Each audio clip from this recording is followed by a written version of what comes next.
నుదుడవి ఊరిడి పెట్టుకొని sorry. So jokes apart.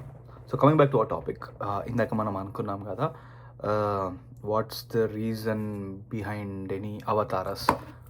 Voice clarity కొరకు ఇది వాడదాం. So coming back to point ఏంటనంటే, కృష్ణుడు కానీ, విష్ణువు కానీ, రాముడు కానీ, why do we have these many అవతారస్?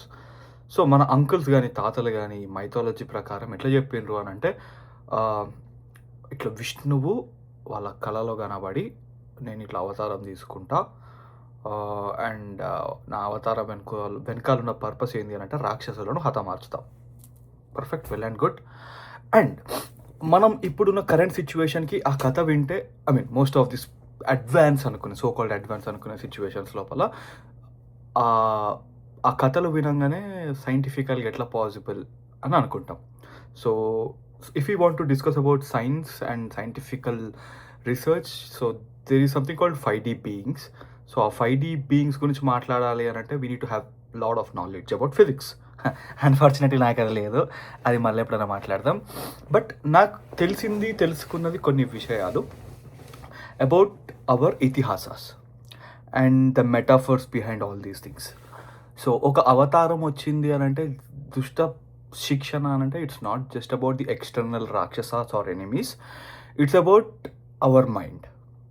కలియుగం లోపల నువ్వు దాన్ని ఎట్లా తీసుకోవాలి అని అంటే, శత్రువు కానీ, రాక్షసుడు కానీ ఎక్కడో బయట లేడు, లిటరల్గా నీ లోపల తిష్టేసుకొని చక్లం ముక్లం పెట్టుకొని కూర్చున్నాడు. Point number 1. Point number 2,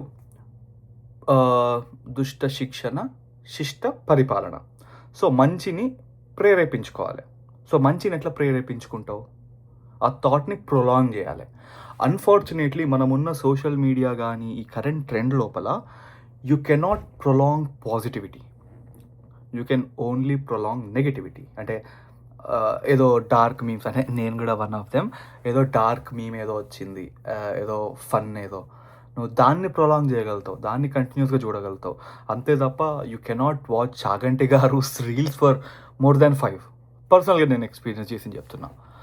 so what I'm trying to say is the more you take Lord's name, ఇప్పుడు ప్రేమానంద్ మహారాజ్ కానీ వీళ్ళందరూ చెప్పేది ఏంది అని అంటే, you have to do namajapa. అంటే మీరు అనొచ్చు, అరే ఇప్పుడు నామజపం చేస్తే ఎట్లా అది ఇది అని. సో హిందూయిజం లోపల ఒక కాన్సెప్ట్ ఉంటుంది, శుద్ధి అని. నాట్ సమంతాస్ మ్యారేజ్ భూత శుద్ధి, అది కాదు. శుద్ధి అనేది ఎట్లా అంటే, just like how you bath, నువ్వు బాత్ చేసినప్పుడు ఎట్లయితే బయట మాలిన్యం పోతుందో, అట్లా శుద్ధి అనే ప్రాసెస్ అంటే నామజపం చేసినప్పుడు నీ మైండ్లో ఉన్న దరిద్రం కూడా క్లీన్ అవుతుంది. సో అదనమాట పాయింట్.